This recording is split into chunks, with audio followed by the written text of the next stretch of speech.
Today, we're putting science to the test, questioning if we can start a fire with moonlight. You know how you can get a magnifying lens in the sunlight to start a fire? Could you do that with the moonlight? Okay, so our first thought might be that we know with sunlight and a magnifying glass we can start a fire. Well, the sun is 400,000 times brighter than the moon, so what if we had a magnifying glass 400,000 times bigger? But it actually turns out it doesn't matter how big your magnifying glass is.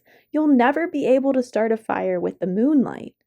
The reason is because of thermodynamics. You can't make light hotter than it originally was without adding any energy to it, and lenses don't do that. Although the light came from the sun before, the moon absorbs a lot of the sunlight and reflects very little, so there's a lot of energy loss in the light we get from the moon. So much that the moon's surface is only around 100 degrees Celsius, and that's not even hot enough to set paper on fire.